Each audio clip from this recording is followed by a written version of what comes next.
영국 노폭 다운햄 마켓에 사는 그 마이클 캐럴이라는 28살 청년은 2002년에 970만 파운드, 우리 한국 돈으로 170억 원의 복권에 당첨됐습니다.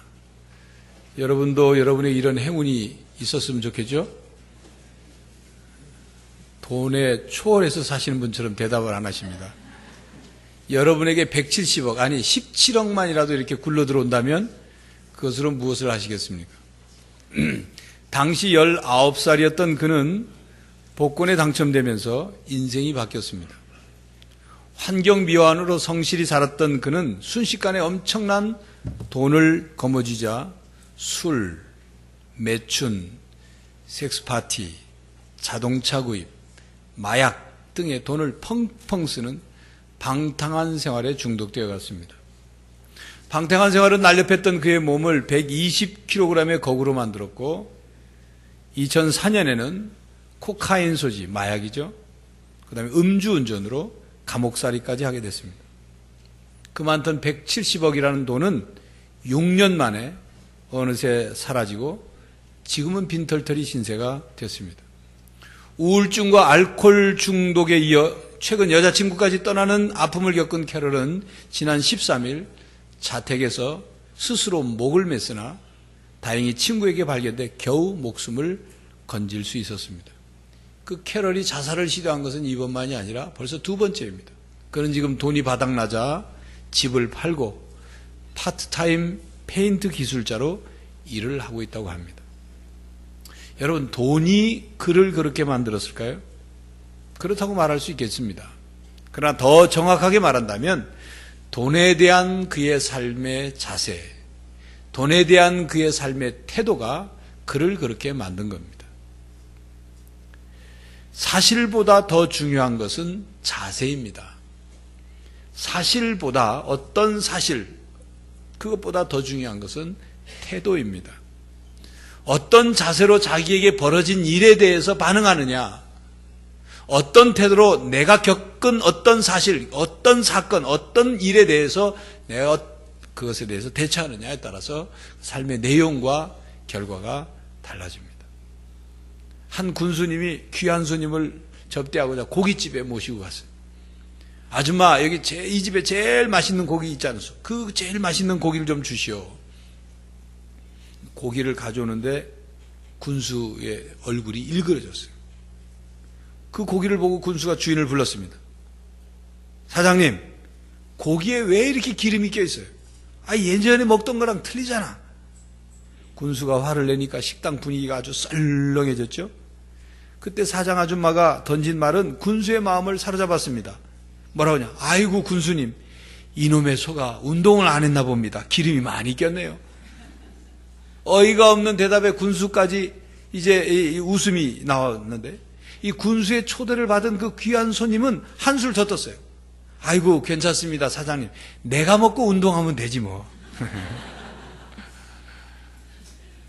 손님은 화를 낼 수도 있었고 식당은 단골 손님을 잃을 수도 있는 아주 썰렁하고 얼어붙은 그런 분위기에 재치와 웃음으로 반응하였기 때문에 분위기가 부드럽게 됐다는 거죠.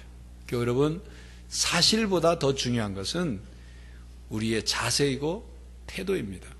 오늘 본문 말씀은 어떤 목표를 이루어가는 과정에서 만나는 장애물에 대해서 어떤 자세, 어떤 태도로 그것을 극복해야 하느냐를 가르쳐 주시는 말씀이죠. 예수님께서 3년 동안 공생애를 행하셨는데 그 주 활동 무대는 갈릴리 지역이 굉장히 많았습니다.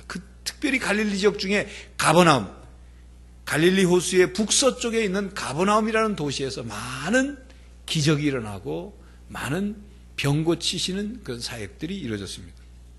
오늘 본문에 등장하는 중풍병자의 친구로 추측이 되는 그 사람들, 또 예수님이 병을 고치신다는 소문을 들었겠죠. 아니, 직접 병 고치시는 장면을 목격했을 수도 있습니다. 그래서 그들은 자기들이 사랑하는, 안타까워하는 이 친구, 중풍병자를 예수님께 데리고 가기로 한 거죠. 침상에 들고 예수님께 데리고 왔습니다. 그런데 사람들이 너무 많이 그곳에 가득 있었어요. 그래서 결국 이 예수님 앞에까지 데려갈 수 없으니까 지붕 위로 올라가서 지붕을 뚫어가지고 그것에 침상을 내려서 예수님께 그 중풍병자 친구를 보여드린 거죠. 바로 그들의 믿음, 그렇게 지붕을 뚫어가지고 친구를 데려온 그들의 믿음을 보시고 병을 고쳐주셨다 하는 말씀. 예수님께서는 중풍병자의 믿음을 보고 중풍병을 고쳐주신 것이 아니라 그를 데리고 온 네 사람, 친구들의 믿음을 보시고 병을 고쳐주셨습니다. 지붕을 뜯고 침상을 내리는 과정에서 예수님과 함께 방 안에 앉아있던 사람들은 갑자기 먼지가 떨어지고 날리는 것을 보았을 것입니다. 위로 보니까 지붕이 하늘이 보일 정도로 이제 지붕이 뜯겨지면서 열려지는 모습을 보았을 거예요. 집주인은 얼마나 놀랐을까요? 사람들은 갑자기 침상과 함께 그 위에 중풍병자가 내려오는 모습을 보고 얼마나 깜짝 놀라며 웅성거렸을까요? 어떤 사람은 그 날리는 먼지와 남의 지붕이 파손되는 그 광경을 보면서 별의별 소리를 다 했을 거예요. 아니 제정신들이 아니구만. 멋들하는 짓이야. 살다 별꼴을 다 보겠네. 침상을 내리는 네 사람들의 마음을 뒤흔드는 그런 말을 함부로 했을지도 모릅니다. 여러분, 사람은 자기가 보고 싶은 대로 보고 듣고 싶은 대로 듣고 말하고 싶은 대로 말해요. 남의 생각 안 하고 자기가 그냥 뱉고 싶은 대로 말을 하는 거예요. 그러나 방 안에 앉아있던 예수님, 그 광경을 보던 예수님은 날리는 그 떨어지는 먼지를 보신 것이 아니라 그들의 행동을 당혹스럽게 보신 것이 아니라 그들의 믿음을 보셨습니다. 네 사람의 마음속에 중풍병자를 예수님께 데리고 가서 보이기만 하면 고침을 받을 수 있다는 그 믿음이 있었기에 그들은 그렇게 행동했고 예수님은 그들의 믿음만을 보신 거예요. 성경에는 이 중풍병자의 친구로 여겨지는 네 사람의 이름은 기록되어 있지 않습니다. 그러나 그들이 보여준 행동을 통해서 우리가 만약 그들의 이름, 네 사람의 이름을 하나씩 지어서 붙여준다면 아마 이런 이름이었을 것입니다. 첫 번째 사람의 이름은 믿음이지요.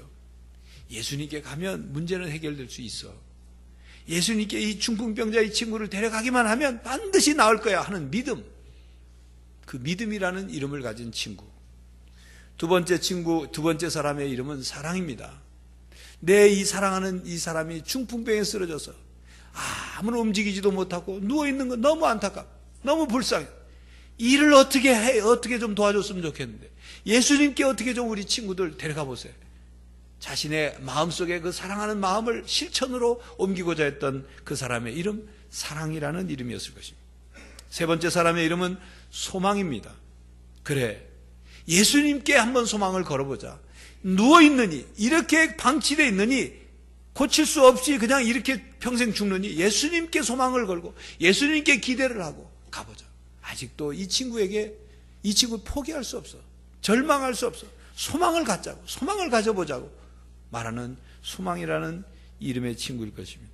네 번째 사람의 친구의 이름은 인내입니다. 그 사람은 끈기 있는 사람이었어요. 포기를 모르는 사람이었어요.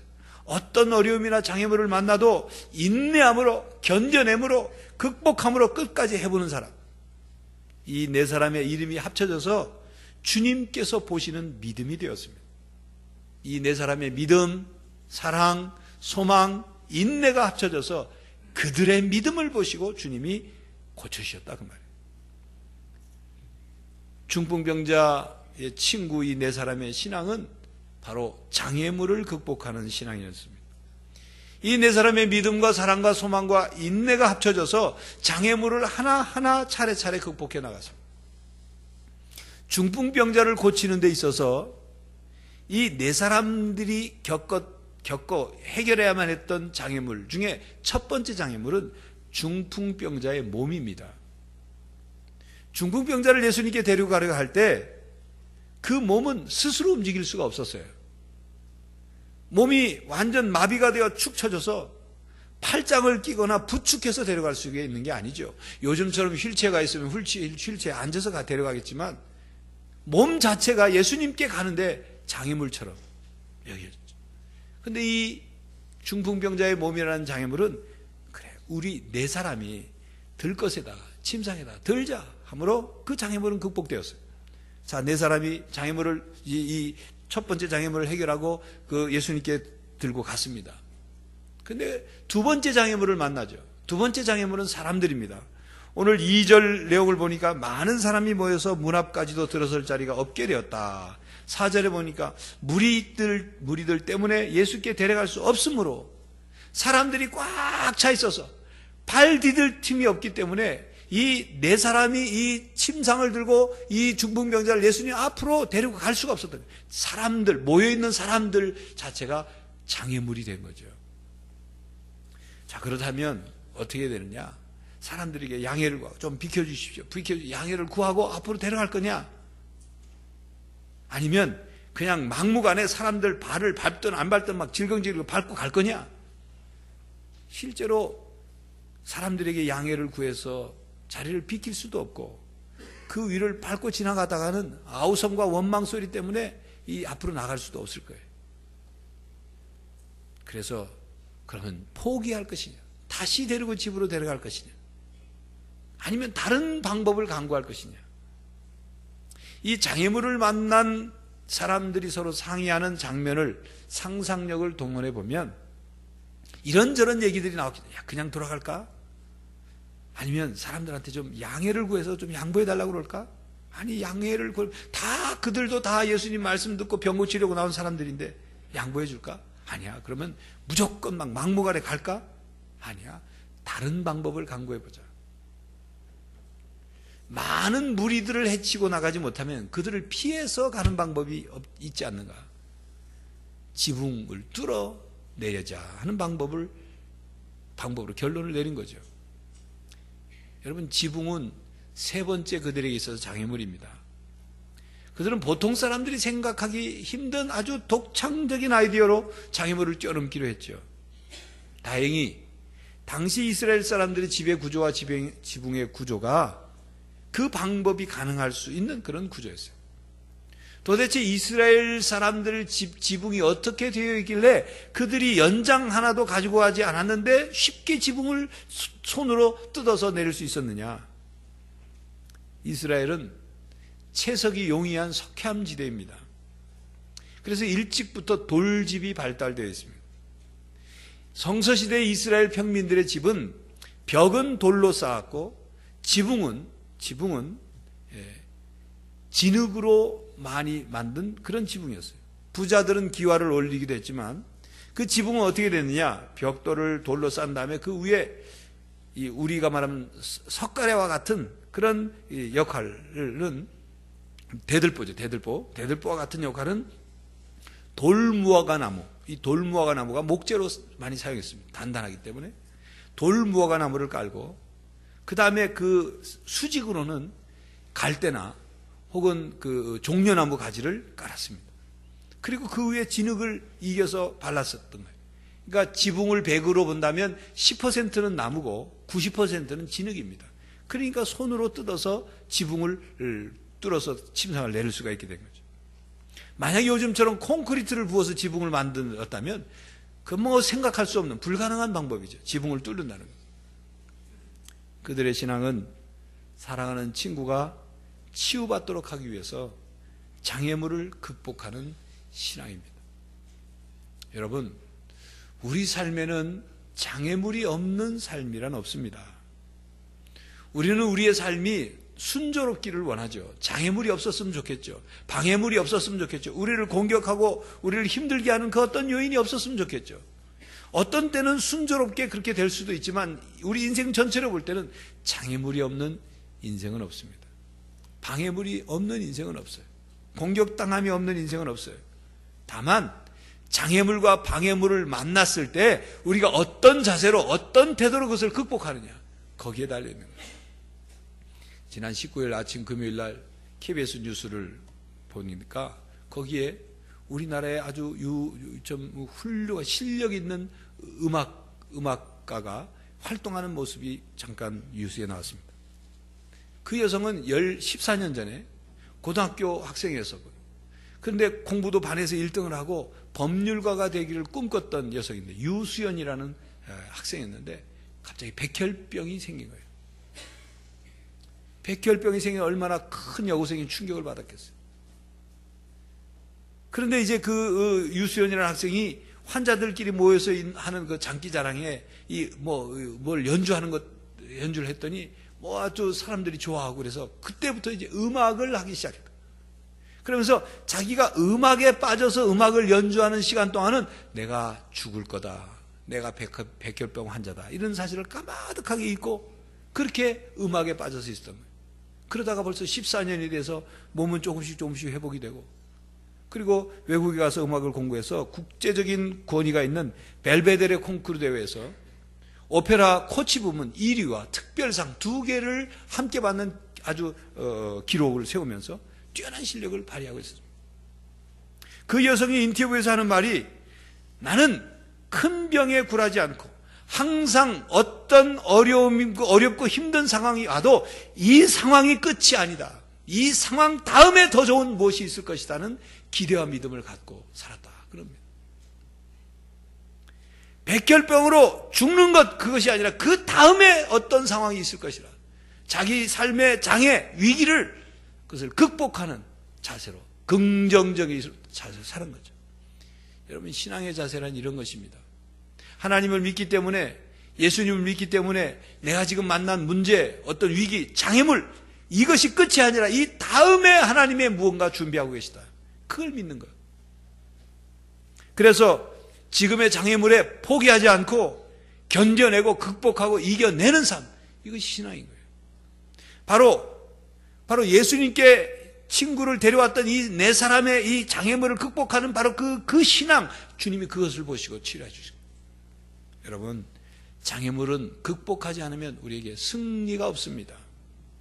장애물을 극복하는 신앙이 아니면 우리 목표를 이룰 수가 없어요. 문제가 해결될 수 없습니다. 사무엘상 17장에 보면 다윗이 골리앗을 만나 싸워서 블레셋과의 전쟁에 승리하는 내용이 17장 전체에 나오겠죠. 골리앗을 앞세운 블레셋 군대가 이스라엘을 쳐들어왔습니다. 전쟁을 시작한 지 40일이 됐는데 전쟁은 본격적으로 시작하지 않고 이 골리앗이 나와가지고 얼마나 막 위협을 하는지 이스라엘 군인들이 다 무서워서 두려워가지고 벌벌벌 떨고 다 숨고 도망가고 있어요. 어린 다윗이 아버지 이새의 심부름을 와가지고 형들과 천부장에게 갖다 줄 음식을 들고 왔다가 그 광경을 목격하게 되었어요. 어린 다윗이었지만 할례받지 않는 이 블레셋 사람이 이 골리앗이 하나님의 군대를 모욕하는 것을 듣고는 도무지 견딜 수가 없어요. 그냥 집으로 돌아갈 수 없었어요. 어떻게 할례받지 않은 저 인생이 하나님의 군대를 하나님의 이름을 모욕하느냐. 그래서 군인들에게 물었어요. 어떻게 된 거냐. 그렇게 군인들과 대화하는 과정에 있는데 다윗의 형인 엘리압이 다윗을 발견하고는 화를 내면서 다윗에게 막 얼마나 사람들 앞에 면박을 주는지 몰라요. 뭐라고 하냐면 너 왜 왔냐? 들의 양들은 누구한테 맡기고 왔냐? 너 이놈 전쟁 구경하러 왔지? 내가 너 마음이 얼마나 교만하고 마음이 완악한지 내가 다 안다. 이런 소리를 한 거예요. 참으로 이 말은 다윗을 몰라도 한참 모르는 거죠, 형이. 다윗이 언제 양을 함부로 내팽개친 적이 있습니까? 그런데 이 엘리압이라는 형이 형으로서 다윗에게 그렇게 말해서는 안 되죠. 아무리 다윗이 또 그런 소년이라 할지라도 야 빨리 집에 가라. 너 다친다. 이렇게 해서 보내야지 막 사람들 앞에 면박을 줘서는 안 되지 않습니까? 그 말을 들은 다윗은 그 형의 말에 삐껴가지고 얼굴이 막 울그락불그락 해가지고 어린 소년이니까 눈물을 흘리면서 그렇게 그 말에 반응하지 않았어요. 형이 한 말에 대해서 아니 형은 뭐 알지 못하면서도 그래 내가 아버지 심부름 왔는데 아니 양들이야 내가 다 맡기고 왔지 어떻게 나한테 그렇게 말할 수 있어 하고 막 대들거나 그러지 않았어요. 다윗은 내가 뭘 어떻게 했다고 그러십니까? 다 이유가 있어요 라고만 대답했어요. 그리고 다시 군인들에게 골리앗과의 관계에 대한 얘기를 물었습니다. 다윗은 바로 골리앗과의 싸움에 있어서 싸우러 나가는 과정에 있어서 첫 번째 장애물을 만났는데 그게 형 엘리압이에요. 형 엘리압이 다윗의 마음에 준 상처와 그 말을 받아가지고 그 장애물을 넘어서지 못했다면 그냥 그래서 집으로 가버렸다면 오늘날 다윗과 골리앗의 싸움은 없는 거예요. 다윗이 될 수는 없었던 거예요. 여러분 우리 삶에 있어서 장애물 중에 중요한 장애물이 뭐냐? 나와 가장 가까운 사람이 장애물일 수 있다는 거예요.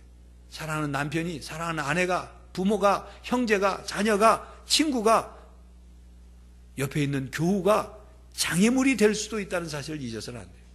그러나 그 장애물을 신앙으로 극복해 넘어가는 거예요.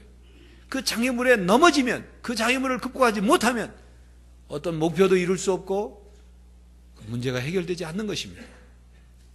이스라엘 진영에서 아무도 골리앗과 나와서 싸우려고 하지 않으니까 이제 다윗이 형 엘리압의 장애물을 넘어서서 싸우려고 나갑니다. 그래서 사울왕이 그 소식을 듣고 다윗을 부르지요. 다윗을 만나서 다윗을 말립니다. 다윗, 넌 아직 어리니까 너 큰 다친다. 저 골리앗은 소년 때부터 용사였는데 너 가면 안 된다. 죽는다. 말리죠. 사울왕의 입장에서는 당연히 말려야 되겠죠. 그러나 골리앗과의 싸움에서 다윗이 만난 두 번째 장애물은 사울왕입니다. 다윗을 위해 주는 말 같지만 골리앗과의 싸움에서, 전쟁에서의 승리를 이루는 데 있어서 장애물로 작용한 거예요. 여러분, 누구가 여러분을 위해 주는 말 같고 걱정해 주는 말 같지만 그것이 여러분을 앞으로 나가게 하는데, 승리하게 하는데, 문제를 해결하게 하는데 장애물이 될 수 있다는 것을 기억해야 합니다. 다윗은 사울이 그렇게 말한 것도 그 장애물을 잘 넘어섰어요. 하나님이 나에게 그동안 어떻게 해주셨는지를 얘기하면서 이길 겁니다. 다윗에게 있어 세 번째 장애물은 골리앗 자체지요. 키가 3m가 된, 그가 입은 갑옷의 무게만 하더라도 56kg 가까운, 그가 들은 방패만 하더라도 다윗을 다 덮고도 남는 크기예요. 그가 들은 칼과 창은 다윗의 키를 훨씬 넘어섰어요. 많은 이스라엘 군인들이 다윗이 두려워서 다 도망가에 숨었어요. 골리앗, 그것과 함께 두려움이라는 장애물이 다윗에게 있을 수 있었어요. 그런데 다윗은 그 두려움이라는 장애물을 어떻게 극복해 넘어갔느냐? 다윗은 골리앗을 골리앗으로 보지 않았습니다. 사무엘상 17장에 보면 다윗이 골리앗을 표현하는 것을 보면 저 할례 받지 않는 블레셋 사람, 또 뭐라고 말하냐? 내가 양을 칠 때 내 양의 새끼를 뺏어가던 곰과 사자를 내가 쫓아가 그 하나님의 도움으로 입을 찢어서 양을 찾아왔 것처럼 저도 내가 이길 것입니다. 다윗의 눈에는 짐승 중에 하나로 보인 거예요. 사자나 곰과 같은 거예요, 골리앗이. 그렇기 때문에 만군의 여호와의 이름으로 나가는 거죠. 골리앗을 무너뜨리기 위해서 칼과 창을 들고 나간 것이 아니라 짐승처럼 여겼기 때문에, 두려움의 장애물을 넘어섰기 때문에 막대기를 들고 물맷돌 5개와 물매를 들고 나간 겁니다. 단번에 쓰러뜨린 거예요. 교회 여러분, 장애물을 극복하는 신앙을 가져야 돼요. 장애물을 만나면 쉽게 포기해서는 안 됩니다. 장애물을 극복하는 신앙, 하나님이 반드시 도와주시고, 다윗처럼 하나님이 그동안 나를 도와주신 것처럼 이번에도 도와주실 것이다. 하나님이 나와 함께 하신 것처럼 이번에도 함께 하실 거라는 믿음을 가지고 장애물을 극복하는 것, 이것이 신앙입니다. 예수님 앞에 그 중풍병자를 데리고 네 사람의 신앙, 그들은 장애물을 극복하는 믿음이었어요. 그 믿음을 보시고 주님이 중풍병자를 고쳐주시고, 예수님을 믿는 믿음 때문에 장애물을 극복할 수 있었고, 그 믿음으로 장애물을 극복하는 신앙을 주님이 보시고 고쳐주신 거예요. 문제가 해결된 거죠. 목표를 이룬 것입니다. 교회 여러분, 장애물을 극복하는 신앙으로 여러분의 삶의 목표를 이루고 문제를 해결하실 수 있기를 간절히 바랍니다. 이 네 사람의 신앙은 대가를 지불하고자 하는 신앙입니다. 모르긴 몰라도 중풍병자의 재정 상황은 좋지 않았을 것입니다. 긴 병에 효자 없다는 말이 있지 않습니까? 이 말은 단지 효도에 관계된 말이 아니라, 긴 병으로 부모가 누워 있으면 자녀들이 시간이 갈수록 효도하는 효심도 줄어들 뿐만 아니라 그 가정의 경제적인 것도 바닥이 나는 거죠. 그러므로 중풍병자의 재정 상태가 좋을 것이다, 이렇게 추측할 수 없습니다. 그렇다면 4명의 친구들이 남의 지붕을 뜯어내릴 때 어떤 계산과 각오가 있을까요? 아무런 생각 없이 그냥 뜯었을까요? 그들의 생각과 판단에는 이 친구 중풍병자를 향한 이 사랑, 이를 사랑하는 마음과 예수님이 반드시 고쳐주실 것이라는 믿음과 소망, 그것으로 지붕을 뜯어서 내리기만 하면 반드시 예수님께서 고쳐주실 것이라는 믿음이 있었던 거예요. 그렇게만 된다면 남의 지붕을 뜯는 것에 대한 이후의 책임, 경제적인 책임, 도의적인 책임, 모든 배상의 책임은 기꺼이 지겠다는 생각으로 뜯어내린 것입니다. 만약 네 사람 중에 한 사람이라도 난 그럼 못한다, 여기까지 들고 왔으면 됐지, 내가 뭐 남의 집 변상까지 하겠냐 라고 했다면 그 지붕을 뜯는 작업이 진행이 되지 않았을 것입니다. 사랑하는 친구의 그 중풍병이 나을 수 있다면 이 중풍병자가 자기 자리를 들고 일어나 자기 집으로 갈 수만 있다면, 몸이 마비되어 움직이지 못하던 이 친구가 움직일 수 있고 활동할 수만 있다면 남의 집 지붕을 배상해주는 대가라도 치르자는 각오와 자세로 지붕을 뜯어내렸던 것이죠. 그러므로 그 대가를 지불하고자 하는 그들의 신앙의 자세, 그들의 마음의 자세가 친구의 병을 고칠 수 있었던 거예요. 문제가 해결할 수 있었습니다. 목표를 이룰 수 있었어요. 기꺼이 대가를 지불함으로, 기꺼이 대가를 지불하는 이 신앙의 자세 때문에 놀라운 일이 일어난 것입니다. 여러분, 밭에 감추인 보화를 자기 것으로 만들기 위해서 다른 재산을 다 팔아서 그 밭을 사야 그 밭에 숨기는 보화가 내 것이 되듯이 천국은, 신앙의 원리는 대가를 지불하는 것입니다. 더 좋은 것을 얻기 위해서 그렇지 않은 것을 버릴 줄 알고, 정리할 줄 알고, 포기할 줄 알고, 그리고 대가를 지불할 줄 아는 것, 그렇게 실천하는 것, 그게 신앙의 삶이에요. 예수님의 제자들은 제자가 되기 위해서 자기의 직업과 재산과 가족을 버리는 대가를 지불했습니다. 예수님을 믿고 새 사람이 되어 살기 위해서 옛사람을 버리고 옛 습관을 버리는 대가를 지불해야 합니다. 새 말씀을 듣고 새로운 은혜를 받고 회복되기 위해서는 자신의 개인의 시간을 하나님께 드리는 대가를 지불해야 하는 것입니다. 성경책을 들고 예배에 나오지도 않으면서, 성경책을 읽지도 않으면서 새 말씀을 듣고 말씀의 풍성한 은혜를 받을 것이라고 기대하십니까? 부흥회와 같은 집회에 참석하지도 않으면서, 은혜의 잔치에 참석하지도 않으면서 은혜 받기를 기대하고 자기의 영혼의 그 영적 부흥이 일어나기를 기대하십니까? 감사하고 자원하는 마음으로 하나님께 헌금하지도 않으면서 늘 인색한 마음으로 헌금하면서 하나님께 더 많은 물질의 복을 받기만을 기대하십니까? 믿음의 기도를 드리는 시간을 드리지 않고 무릎을 꿇고 기도하는 대가를 지불하지 않으면서 문제가 해결되고 치유되기를 기대하십니까? 기독교는 복음의 종교죠. 먼저 선행을 해야 하나님께서 용서해 주시고 복을 주시고 은혜를 주시는 그런 종교는 아닙니다. 먼저 우리가 어떤 대가를 치러야 하나님이 은혜를 주시는 그런 순서가 그런 종교는 아니에요. 그러나 은혜를 받을 수 있는 그릇을 준비해야 하고 그 그릇을 하나님을 향해 열어야, 하나님을 향해 방향을 맞춰 열어야 거기에 은혜가 담길 것 아닙니까? 하나님께 등을 돌리고 하나님과 점점 멀어지면서 하나님께서 은혜 주시기를 기대하십니까?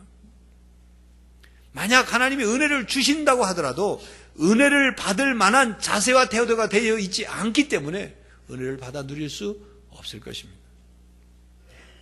우리 삶의 문제가 해결되고 장애물이 극복되려면 대가를 치러야 합니다. 버릴 것을 과감히 버리는 대가를 치러야 합니다. 감당해야 할 것을 감당하는 대가를 치러야 합니다. 용서해줘야 하는 그 용서를 해야 하는 대가를 지불해야 됩니다. 자기 십자가를 지는 대가를 지불하고 그리고 시간과 물질과 마음을 드리는 대가를 지불해야 합니다. 대가를 지불하지 않고서도 깨달을 수 있고 대가를 지불하지 않고서도 목표를 이루고 문제가 해결될 수 있다면, 우리의 신앙이 성장하고 성숙할 수 있다면 얼마나 좋겠습니까? 그러나 많은 경우 대가를 지불하지 않고 얻은 것은 쉽게 잃어버립니다. 소중히 여기질 않죠. 마치 복권에 당첨되어서 갑자기 돈을 수십억, 수백억 얻게 된 사람이 그래서 쉽게 그 돈을 다 날려버리는 것처럼, 여러분, 우리가 땀을 흘려서 번 돈, 그 돈을 귀하게 여기지 않습니까? 쉽게 얻은 건 쉽게 날아가는 거예요.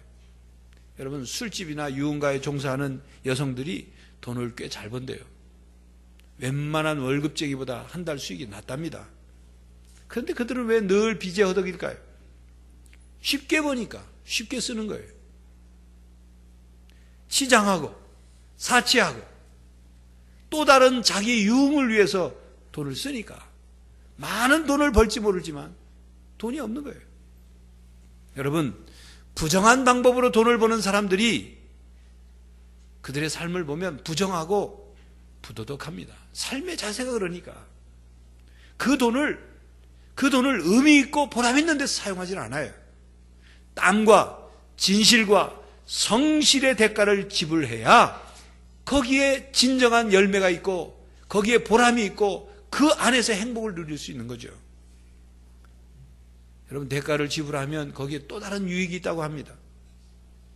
민들레 영토의 대표인 지승용 대표가 한 말이 있는데, 이스라엘 사람들은 새롭게 창업을 할 때 40일간 금식을 한답니다. 왜 그러냐면 진짜 배고픈 것이 무언지를 체험해 보는 거예요.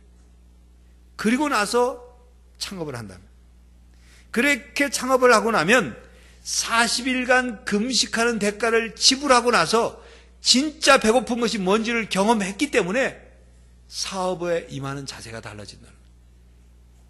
배고픔, 40일간 배고픔의 대가를 지불했기 때문에. 그리스도인이 되고 난 후에 너무도 대가를 지불하지 않고 오직 은혜만을 구걸하는 신앙인들이 있어요. 물론 기독교는 은혜의 종교입니다. 기독교의 복음은 은혜의 진리입니다. 십자가의 용서와 사랑과 은혜를, 또 생명을 하나님께서 은혜로 거저 주셨어요. 하나님께서 햇빛을 우리에게 은혜로, 비와 공기와 이 자연을 은혜로 그냥 주셨어요. 하나님의 은혜가 아니면 우리가 살아갈 수 없지요.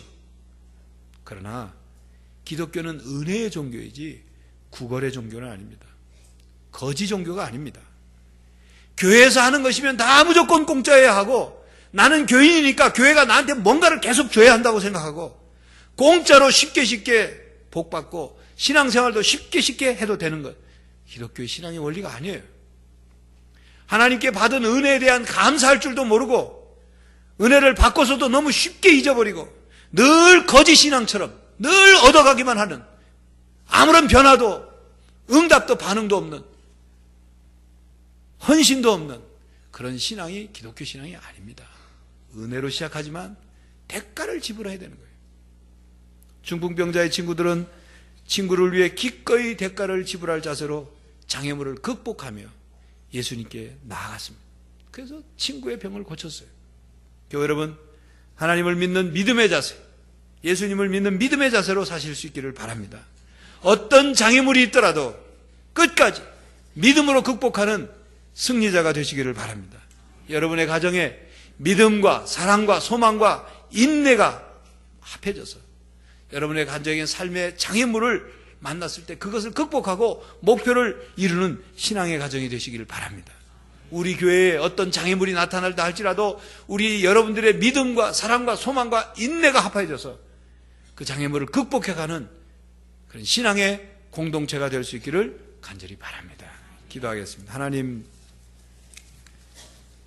우리 삶에 만나게 되는 문제와 장애물들을 그것에 물러서고 그것에 패배하는 저희들이 아니라 믿음과 사랑과 소망과 인내를 가지고 그 장애물을 극복해가고 그 장애물을 극복해감으로 반드시 우리에게 목표가 이루어지고 문제가 해결되고 질병이 치유되고 삶의 열매를 맺는 신앙인들이 되게 하여 주시옵소서.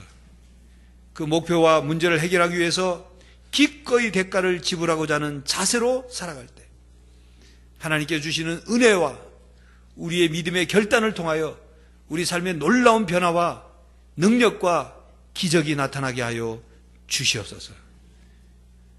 이 장애물을 극복하는 신앙으로 우리들의 삶의 모든 문제를 해결하고 승리하는 성도들이 다 되게 하여 주시옵소서. 예수 그리스도의 이름으로 기도하옵나이다.